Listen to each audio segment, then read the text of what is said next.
All right, welcome to the Local Engineer live stream tonight. We've got our guest, none other than Carnell Tate. He's been on here before. He's had his own podcast episode, and that episode is coming out here soon.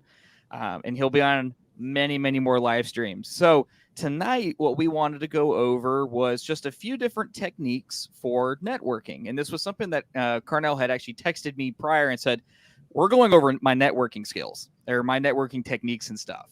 And I said, absolutely, let's do this. Everybody can learn something from how you network. I'm probably going to learn something myself. Um, and we're also going to be talking in respect to using LinkedIn, of course, because that is, the professional way to network as an engineer. So, and then we'll also get into a couple other fun tools that we like to use. So personally, I like to use Trello, and I was talking to Carnell about this prior, how I used Trello while I was in school, and now how I'm continuing to use Trello outside of school. And for those of you who are unaware, Trello is a Kanban style tile task flow software. It's totally free, and it's extremely powerful for a free software. Now there are like power ups you can get if you pay for the subscription. I personally don't pay for it. I have a Trello board specifically for running the show for every task that I have to do, different episode ideas, different people I want to reach out to, different just behind the scenes tasks that I need to get done.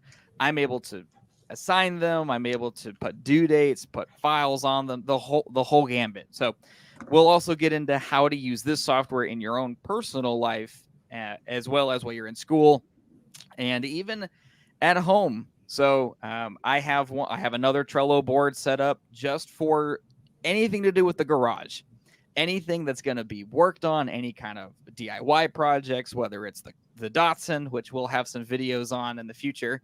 Um, so, and then, like I said, we're going to start and we're probably going to end with how all of this combines together to help better network as an engineer. So, Carnell had a few things he wanted to talk about tonight. So, but real quick, Carnell, let's go ahead and just introduce yourself to everybody. Hello, everybody. My name is Carnell. I am a senior mechanical engineering student here at Kennesaw State University, which is about 20 minutes north of the Metro Atlanta. I've been here since 2006, and I've had a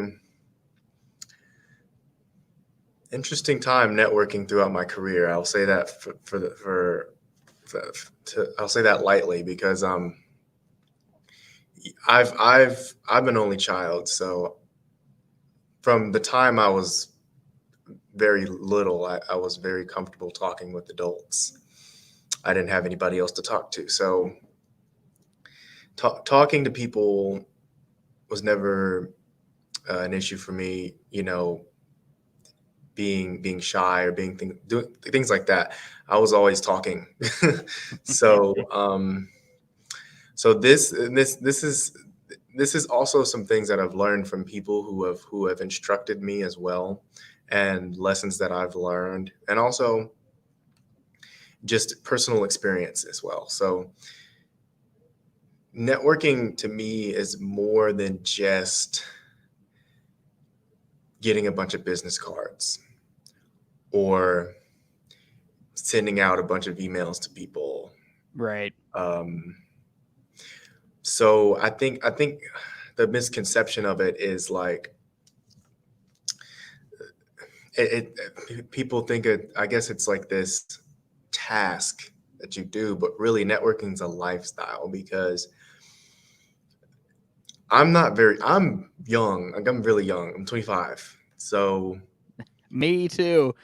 but it's but I've seen long-term effects of networking, right? Yeah. Like, and I wasn't networking. So Right.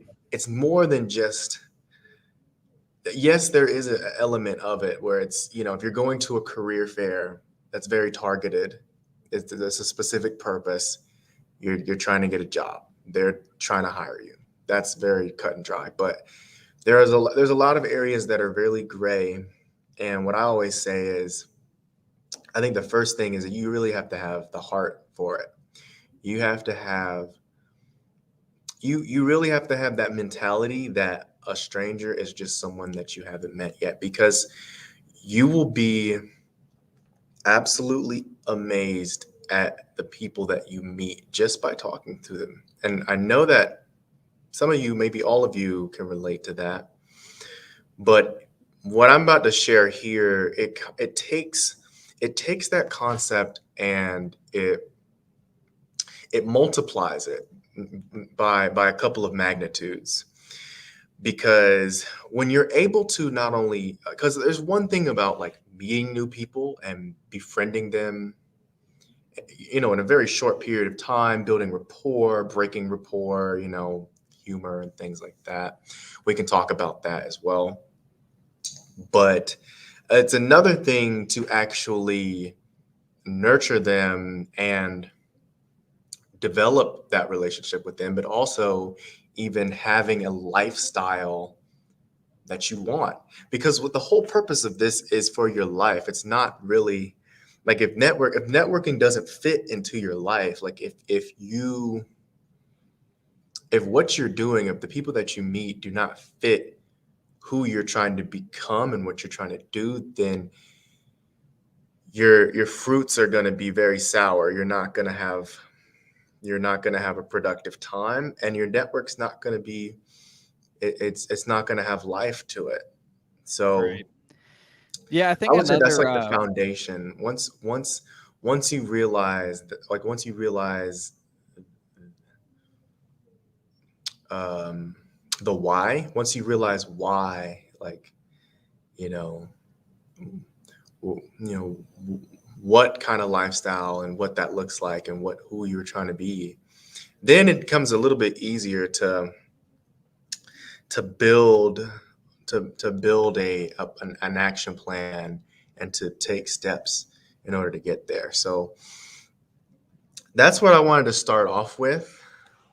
But there was this networking action plan that I wanted to do in 2020, and I never got to do it fully. But I want to break it down today because I'm doing this in 2021.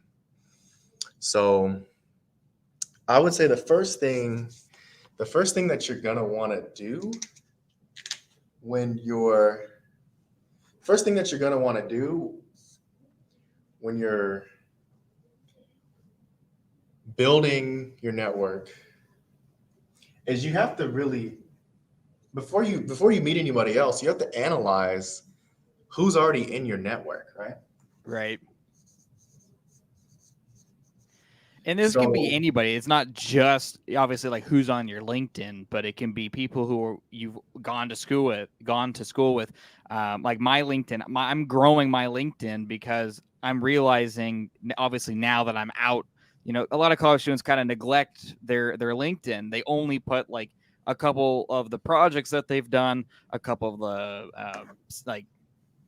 the research things that they've done for other professors and whatnot, but they don't take the time, like you said, to actually analyze who could they actually be connecting with. And it doesn't have to be people a lot of the people I have on my LinkedIn I've either brushed into at campus, but now I'm actually starting to branch out to people that I've never met before. However, I'm finding things that they have that I find are extremely interesting, and I love the button. It's not a it's not a friend request, it's connect.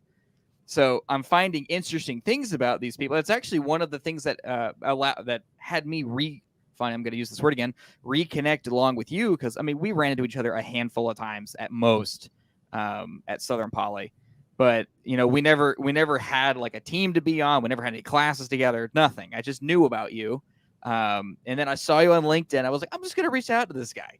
Like worst case scenario is he ghosts me and he blocks me, but um, I wanted to learn because I saw and I kind of want to talk about this too, because networking can. I want to talk about your involvement with what was it? Help me out here. Your energy association. yes, the Association of Energy Engineers. Here it is. So that is I mean, it sounds obvious, but that in itself is a whole nother form of networking, Mhm. to where you can go physically meet someone. Maybe you're not good at posting online. a lot of people are kind of misusing LinkedIn as like their Facebook page, right? But people are starting to post more and more. I'm posting a lot of things that are in the engineering community that I find are extremely interesting. And I'm wanting to do that to share with people that, hey, I'm finding what Tesla just did on the back end over here that a lot of people aren't reading about. I found this to be very interesting, right? And that is helping me network with other people who are also finding things that I'm finding interesting the same. So by analyzing, I would just like to add to what you're saying, like you analyze not just who's around you or just who you already have in your list. And if you're trying to find a way to start connecting with more people, but you really don't know that many people, I mean, it's common. That's how it is. Start looking at people that went to your university or that are currently going to your university and just hit connect. Just try it. You may find something familiar. So, and you're also it's a little kind of breaks the ice that, oh, hey, he's an alumni from the same university as me. Or, hey, he's going to school right now. Sure, I'll add a connection, and you never know where it can go. You can end up on a live stream. So, all right. So back to you with analyzing. Yeah, you hit it. You hit it right there. Is that you keeping an open mind? It kind of goes back to that first point. Is it's going to pay you the greatest return, because the smallest, I mean, the universe works in such a way where the smallest things can either open or close opportunities for you, right? Like let's just say you're walking down the hallway and you see that your shoes are untied and you stop to tie your shoe. That gave you enough time for somebody behind you to walk behind you and you start a conversation with them, right? Like, that's all because of your shoe was untied, right?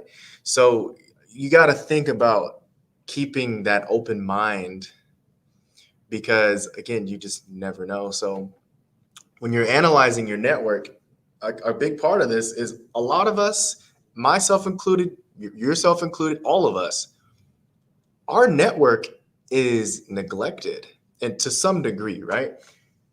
Like there's somebody in your network who does something that you need, or that you do something that they may need, and that neither one of you or one of you doesn't know about.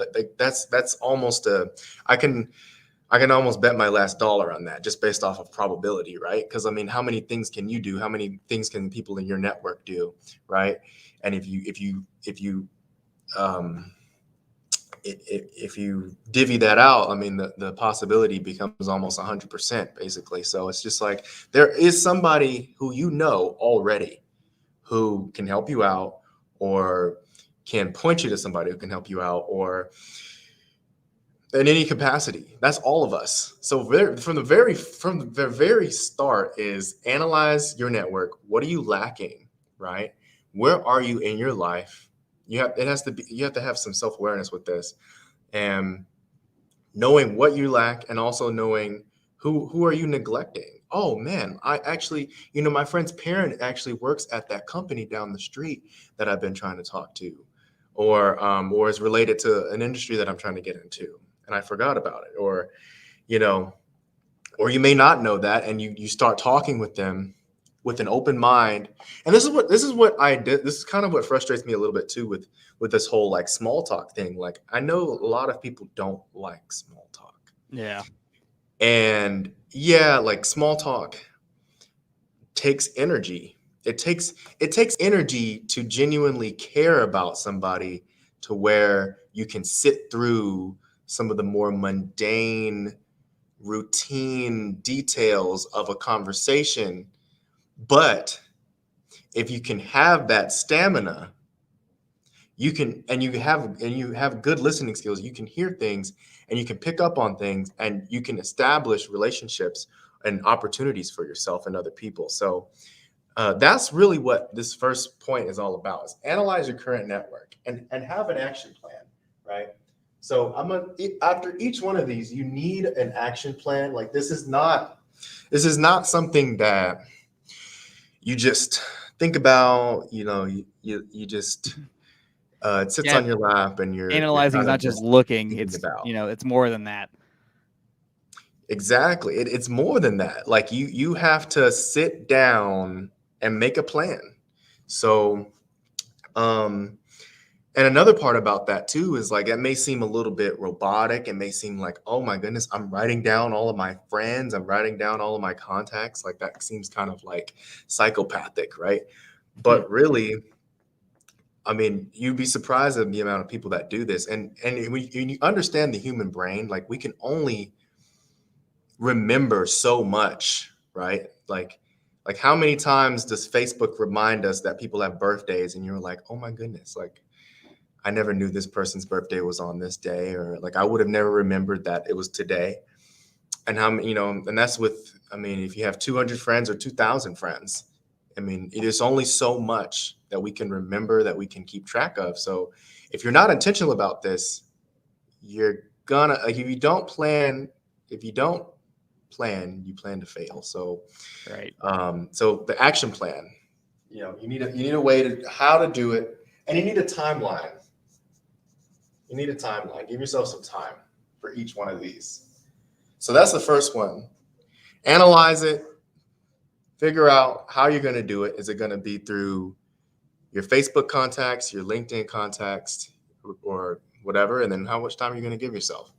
So the next thing is, once you figure out this list, right? I would say for me, right? If I was doing this, I would say a good number, a nice, clean, even number is like 20 people, right? So if I go through my phone, I look through all my texts, if I look through all my Facebook conversations and all my LinkedIn conversations that maybe I dropped the ball, maybe they dropped the ball, or maybe I didn't even start a conversation with them. Maybe I met somebody whose phone number I got, but I never actually texted them. Things like that. You get like 20 people like that. Then the second step is to reach out. Right?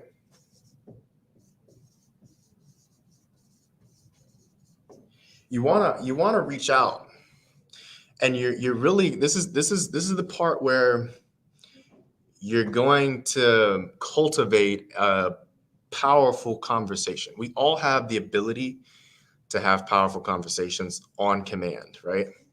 It just depends on, it's a dance, and it depends on your emotional state, your mindset, and what you do when you enter that conversation. So when you're talking to people, a lot of the times people love to talk, right? So they just need to talk about the right things.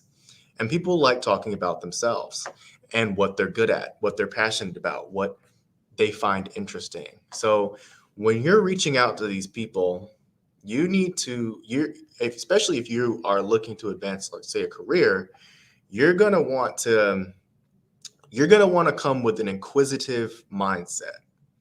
Like, I want to know, when I'm connecting with somebody, I want to know, what is their philosophy on business? How do they think that the economy is going to be within the next 3 to 5 years? What, like, these are the types of, like, especially if you're talking to somebody who's an expert, somebody who has value.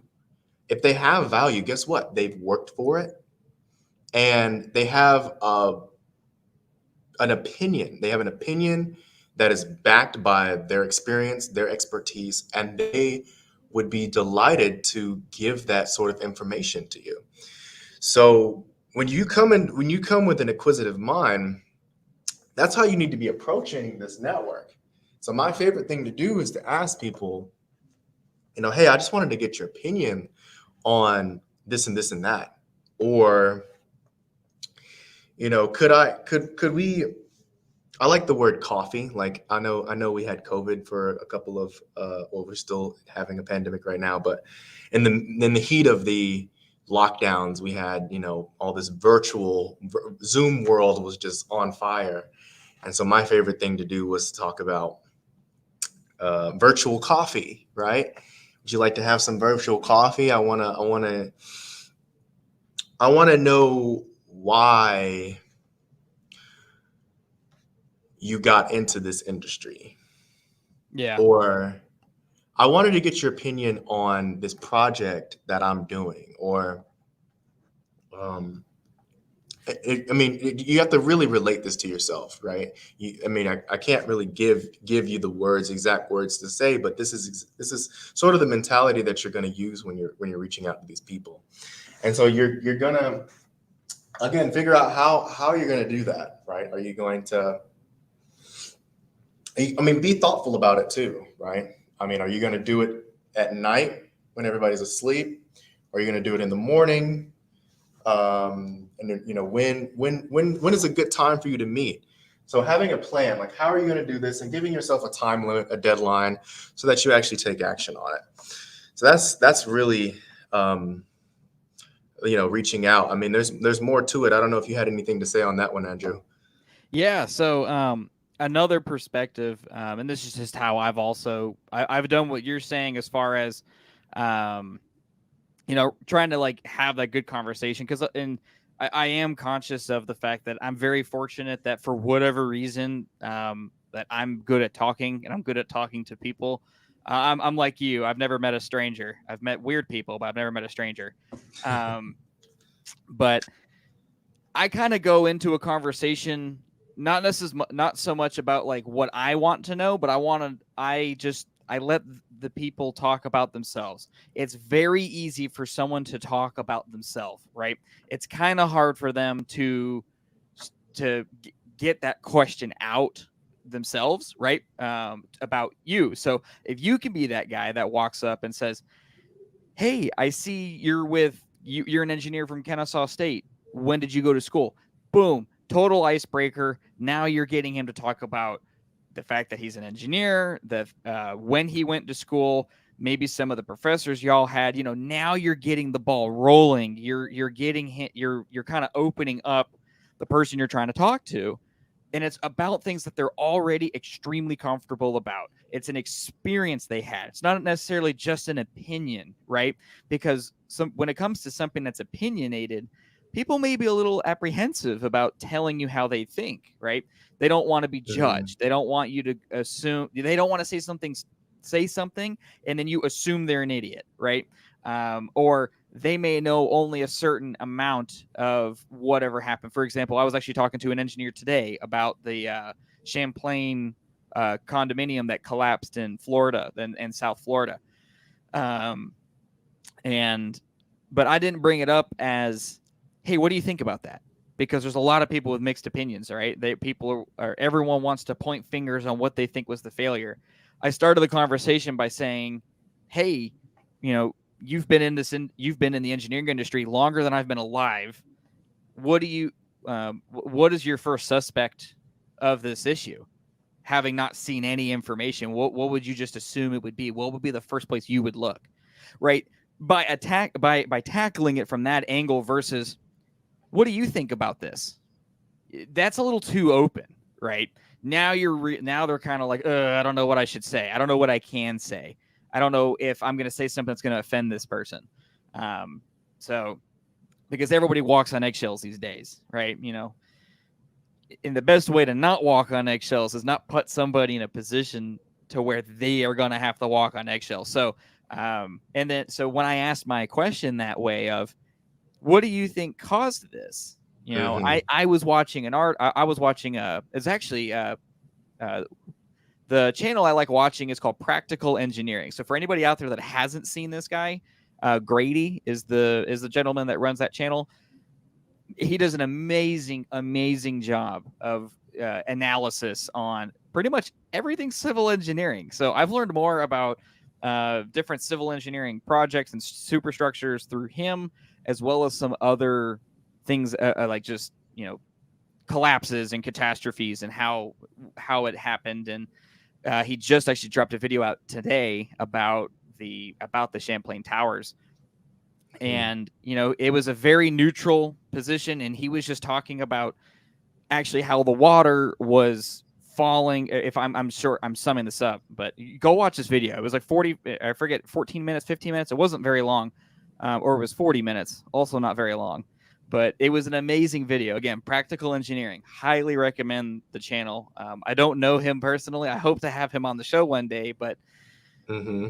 Hey, you may have to do some networking. yeah, there you go. So have a goal, right? So one of my goals is to hopefully get to a position where not just my show's big enough that I can reach out to, a million subscriber plus YouTuber like Practical Engineering, but really just my confidence that I know this show's very young. I know we're just getting started here.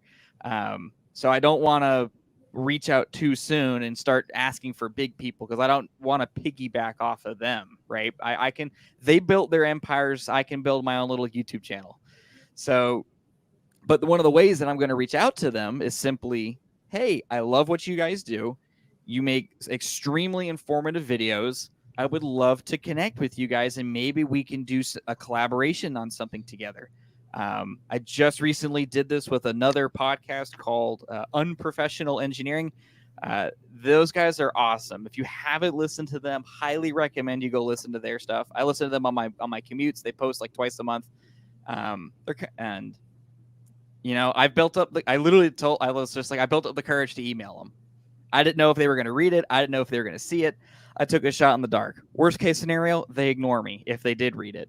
But they actually did read it, and they reached out, and we're in the midst of trying to schedule a couple different collaboration videos. And that was out of nothing. These people had never heard of me, and they're a pretty well-established podcast. I'm brand new to the show. But at the end of the day, we're all engineers. We're all trying to connect with each other. We're all trying to grow, not just like our own careers and stuff. Don't think of it as growing your own career. I want to learn more about these guys because I love their channel. I love their show. Even if they never come on my show, I still want to learn more about them. So if you go through life just at that angle, at that angle of attack, I would say that you're not looking to gain anything. People can sniff out when you're trying to gain something for yourself, but if you're trying to forge a genuine connection with someone, whether it's on LinkedIn with somebody you never have met before, or you're just trying to learn about somebody, people are a lot more receptive to that. And that's another part of the analysis of your connections list that you may have or may be wanting to ask is, not necessarily what can you offer them, because the connection should be mutual, right? But at the end of the day, if you're just somebody, if you go friend Elon Musk, he's probably not going to respond, right? But if you put a message out, like you said, that kind of like icebreaker, here's what I'm interested in. I really love what you guys are doing. I'd love to meet you guys one day. I'd love to talk with you one day. That's it. And then you gotta let them have it. This is something you really can't force on somebody. So that would be my caveat to reaching out to somebody as a connection, whether it's just something as simple as LinkedIn or something as as crazy as trying to email Elon Musk and get an interview with him. Which, by the way, another show I love watching. I love giving other shows shout outs because everybody asks me, hey, what do you watch? Who do you watch? Where do you get all this fun topics from? I'm like, dude, I live on YouTube. I'm watching all of these channels. I watch Practical Engineering. I watch Real Engineering. Everyday Astronaut is a fantastic one. He just did a 2-part series with Elon Musk at the Starbase. Oh my God, it's amazing. Smarter Every Day, another fantastic. And in fact, he was one of my inspirations to even start. Right. So one day when I feel that I have some kind of a footing to stand on and say, hey, this is what I'm doing. Would you come on? Would you be a guest on the show? I'd love to learn more about you specifically. You don't have to have a YouTube channel to reach out to people because basically I don't, right? This is so new. I'm treating this as I don't have anything to offer, but I want to learn more about you. That seems to be, it's just a genuine approach, right? I'm not trying to get anything out of them. I'm not trying to get the publicity of these superstars. And again, that also transfers over when you're on LinkedIn and stuff, right? If you just go friend all the CEOs of companies, that doesn't mean anything. Even if they do accept it, people are going to see that in your connections list. Like, he's got the CEOs as connections. Well, they have 10,000 connections.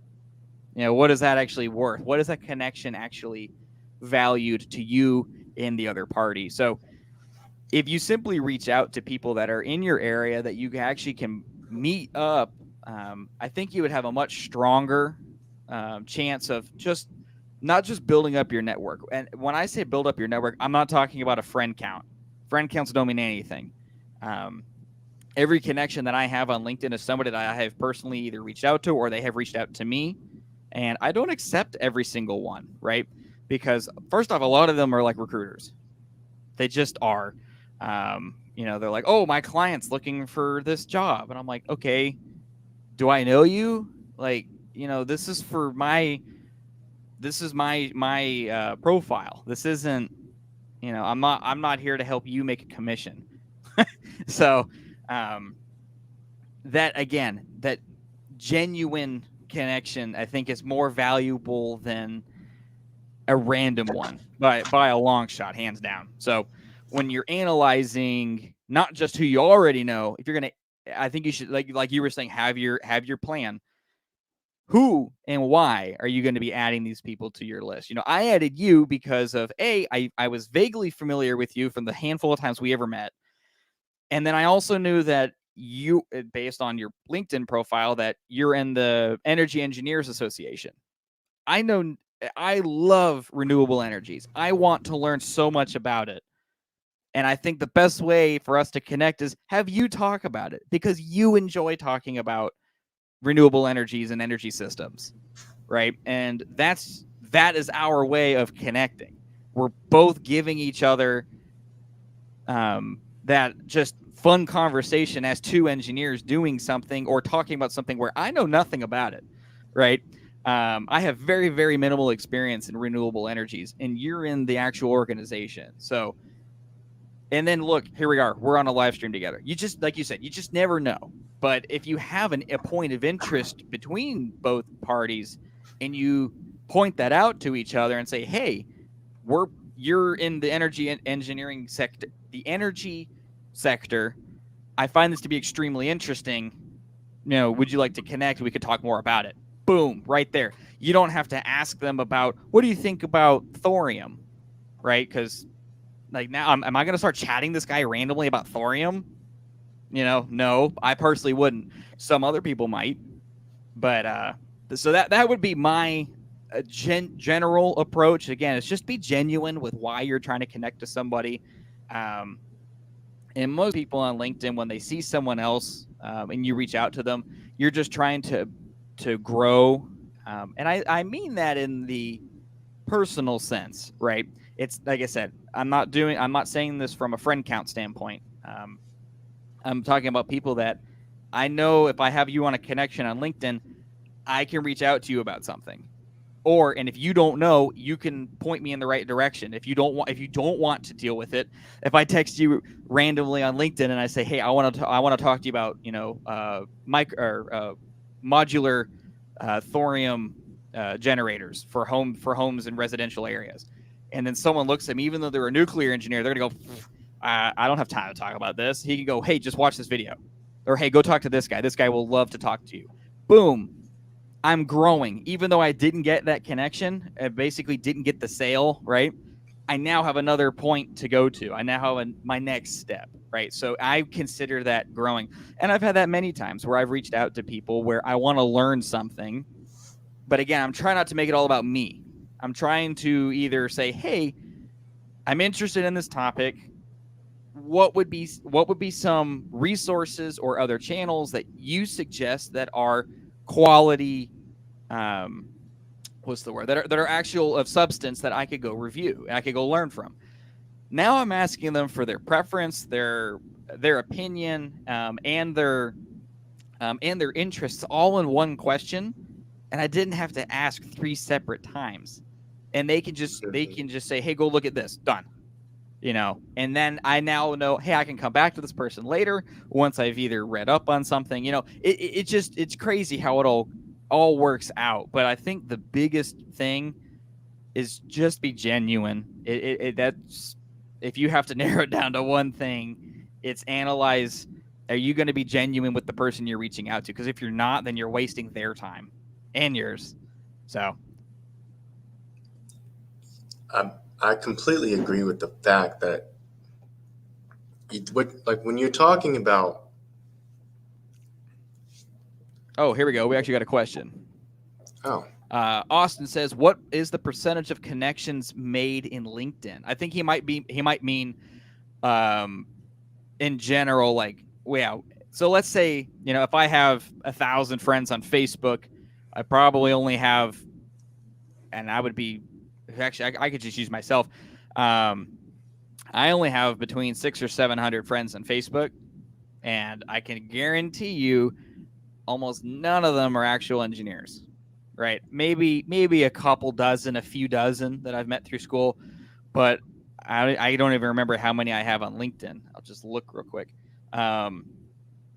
Which, by the way, if y'all want to reach out and connect to us on LinkedIn, again, this whole episode is making connections, and specifically on LinkedIn. I'm not going to give out Facebook because that's not a professional sense in the least. So, and speaking of LinkedIn, the local engineer is also now on LinkedIn. So, here we go. Yeah, I mean, I've got 300 connections.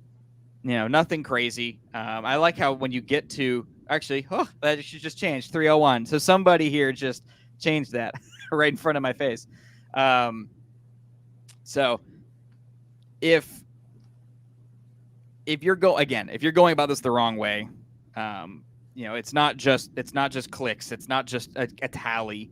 Because also what I do like about LinkedIn is once you get to 500, it just says 500 plus, because you have no idea. That way, there's no popularity contest on LinkedIn, and I think I like that for now.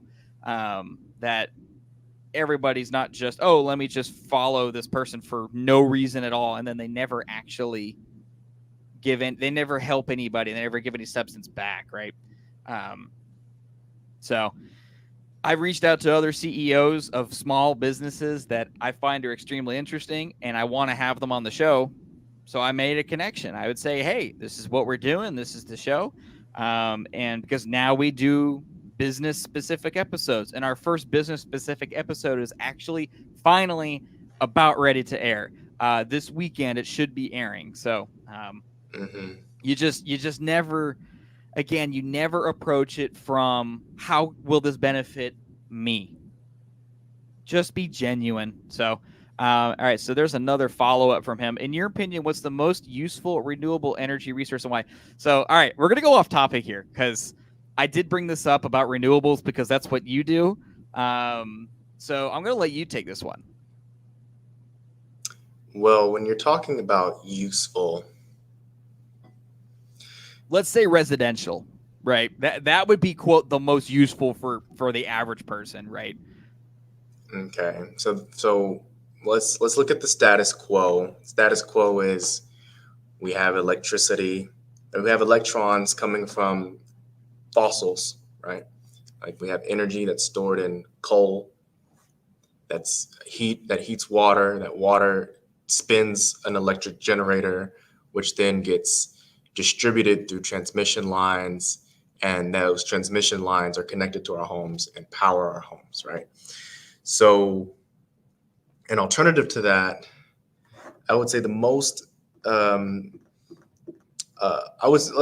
guess maybe the word I would use is economic. The most economic alternative right now is solar. Solar has some of the lowest costs per kilowatt hour in the industry right now. And I believe solar outperformed, I don't want to misquote this. Dang. I'm not even going to bring it up. I know exactly what stat you're trying to say. I also don't remember the number, or I don't remember the other one that it outperformed. But what I can help to kind of help, just give you a little piece here. Solar is not only the cheapest, but it's the easiest, which is why it's also cheaper. There's like very little moving parts, if any, right? You don't have to heat water. You don't have to create steam to turn a turbine and all that jazz, right? I mean, I'm going to really dumb this down, right? It's a glass panel with some wires in it, and it allows you to harness energy. So Austin, that would probably be, again, like we were both saying, the word useful here is kind of a caveat itself of what is useful, but from a residential standpoint, from an individual's perspective, I would say solar, just like Carnell, because you can go install solar yourself. You don't have to rely on the government or the municipalities to be putting in solar fields all around you to serve it, to have your house powered by solar. You can go make this decision yourself and put them on your roof. There's actually what is it? I would highly recommend looking at another YouTube channel called Undecided with Farrell, Undecided with Farrell, Undecided with Terrell. I can't remember. And he actually outfits his entire house with solar panels, and I think it was like a 2-year update or a 1-year update or whatever. And he goes through everything and shows you the cost and everything. So he ends up actually the first year he lost money by having solar because of how expensive it was up front. But the next year he was able to, obviously as his years per cost go up, then years in cost fluctuate, he was able to come out even. So, but his house is self-sustaining, which is pretty cool. All right. Yeah, when do you think non-renewable resources will run out? That's an age-old question.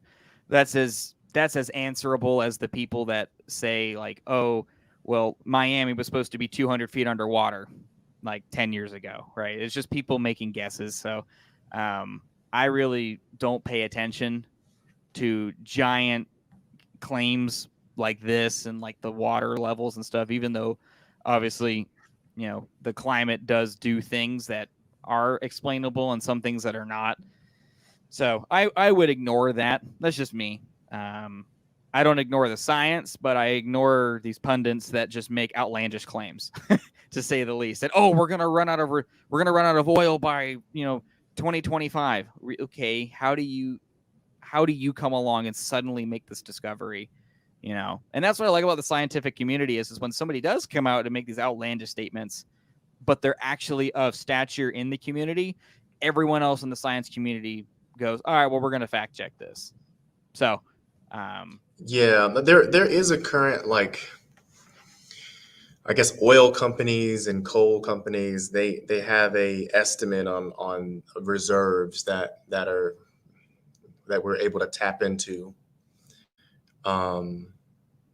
And if you look at those, then we're probably running on, a couple of decades, maybe less than a dozen decades. And then there's like the stores that are a little bit more hard to access and maybe more expensive to extract. Right. And then who knows, we may have some technology that advances in the next 20 years that allows us to tap into something at currently unreachable locations. It is finite though. It definitely is. That's a guarantee. It's finite.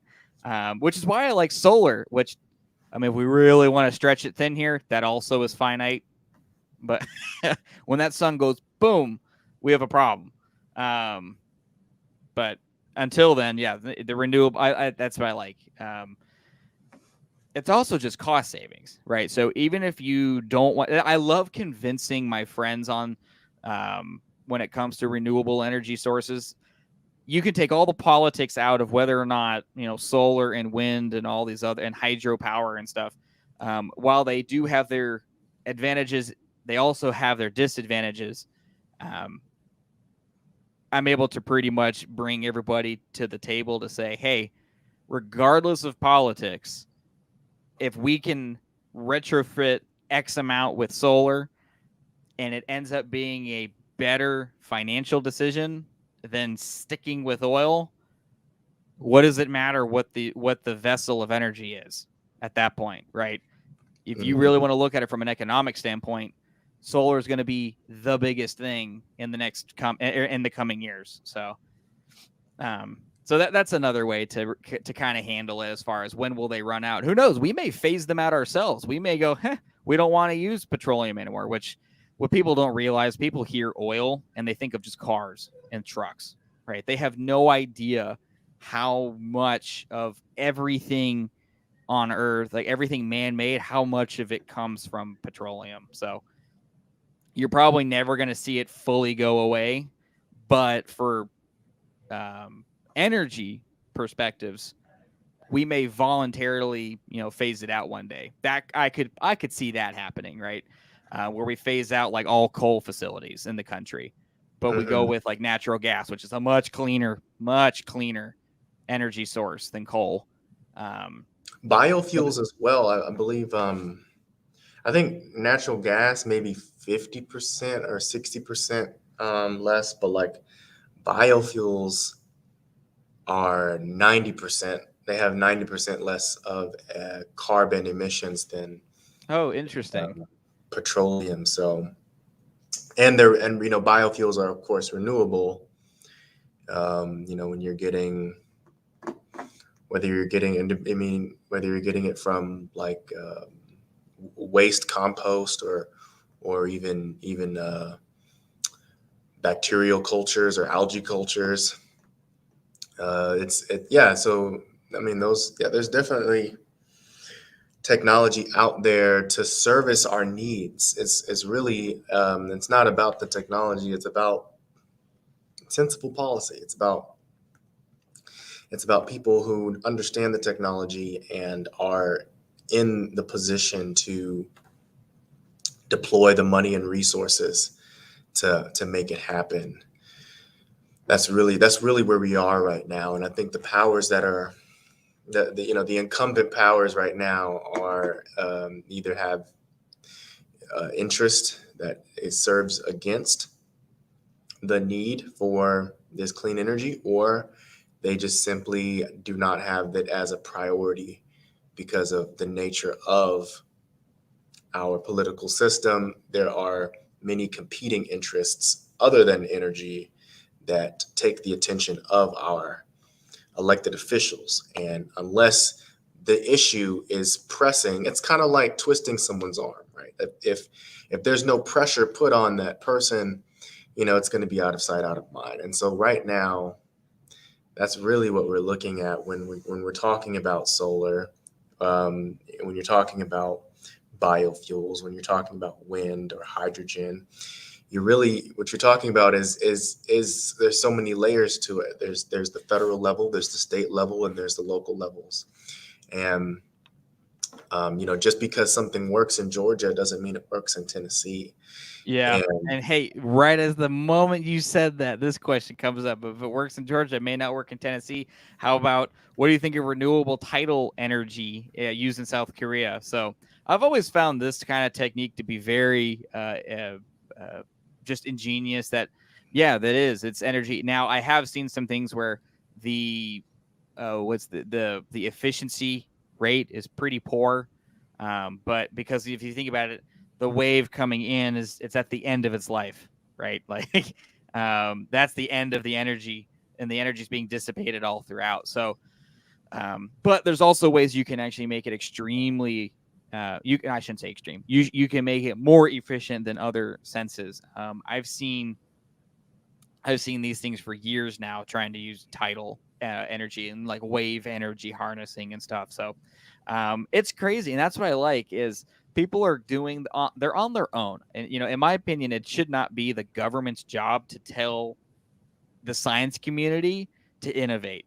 We're doing that on our own. We don't need a body of people to tell us to do more amazing stuff for this world, right? We're capable all on our own of improving sciences and improving just our lives in general, and improving everybody else's lives, whether it's clean water, clean energy, clean building materials.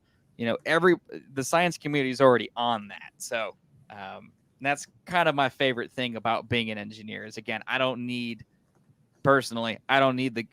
any hierarchy of people saying we need this to happen. Like, well, hey, we're way ahead of you. We're 20 years ahead of you. Where have you been? Right? Like you said, once it becomes a problem to them or their arm starts getting twisted, then they start paying attention. It's not just hey, somebody tweets something about needing renewable energy and then suddenly some scientist comes out of the woodwork and says, oh, I invented something today. No, this stuff's been being in development for decades. So Yeah, there's a huge financial incentive too. yeah, and that's just that's part of it. That's the American competition, and I love it. And that's why we're like the capital of engineering in the world. So And like one thing as well is like Great Britain had such a large empire because why? They controlled the seas. And any country or any people that had control of the sea dominated that era.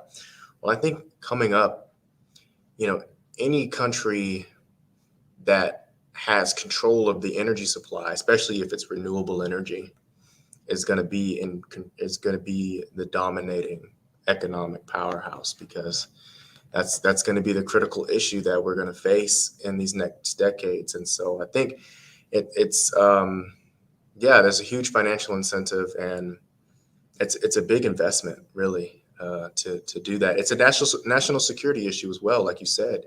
Being 20 years behind. China is already working on the solar islands. yep.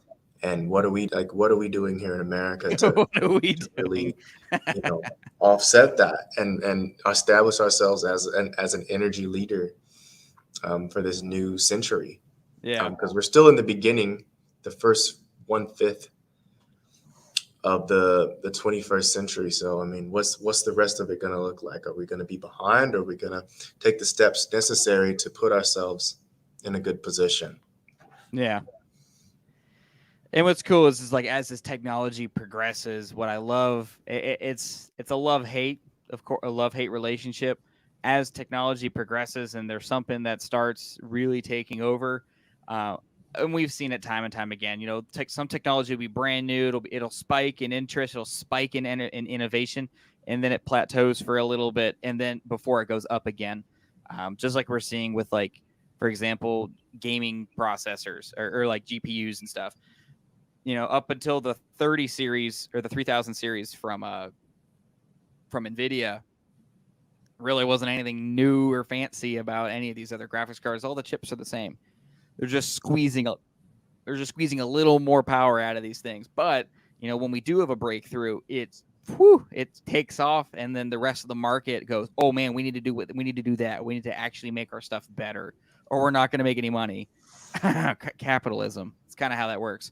And I love it with the energy, like you were saying, because as our technology progresses to produce these energy systems, the energy systems themselves will improve, right? So then last year, and we're kind of already seeing this right now, because I've actually been looking into how I can get solar panels on my house, and as well as I'm currently planning a workshop to have out back, and I want to have it solar powered. Why wouldn't I? Then that means I don't have to run, $3,000 worth of wire underground all the way from my box out to the workshop in the backyard. So if I can make it solar, absolutely. And it'd be a learning experience for me to actually have something that can I make this workshop self-sustaining, right? To power my power tools. To have a whole bunch of batteries storing my power during when I'm not working on stuff. It'd be my own little experiment, to say the least.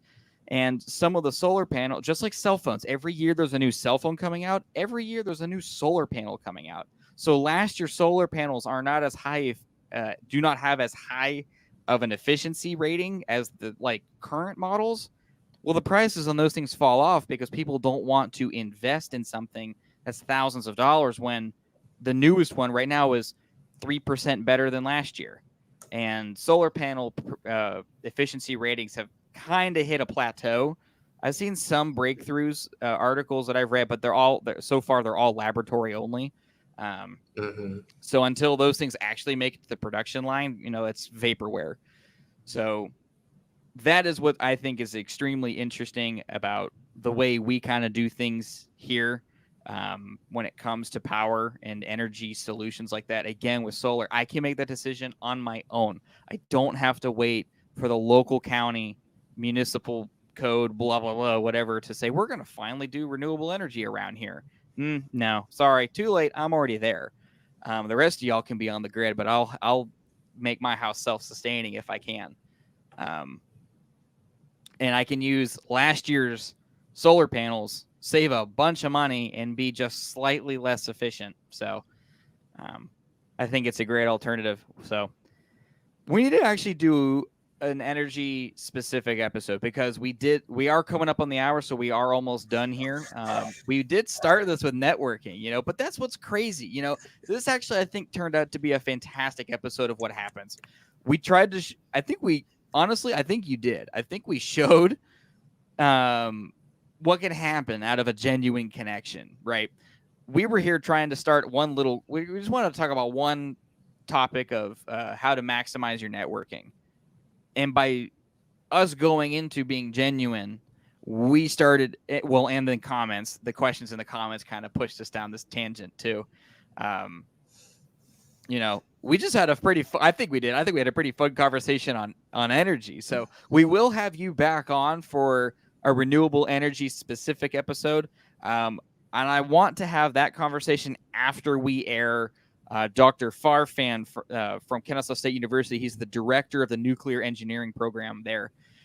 He came on, absolutely incredible story. I don't want to spoil a thing, so you'll have to wait for that one. But once we drop that episode, we're gonna have you come back on for a follow-up live stream, and we can answer all these questions about renewable energy systems, specifically that are happening like today, not just some theory that is decades away from fruition. So let's go ahead and we'll get ready to close this out. So I have our LinkedIn's down here. If anybody wants to reach out that is an engineer, or they're in the STEM industry, or you're a STEM professional, we'd love to connect. We love meeting new people. We love meeting people with skill sets that are different than ours. That's how we grow. That's how we learn.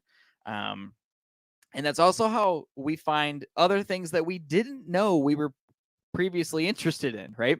I recently had on this past weekend, actually, here we go again, another genuine connection that you connected for me, Paige Benson. She's a civil engineer. She came on. I had the most interesting conversation about water treatment facilities. When have you ever heard that in a sentence?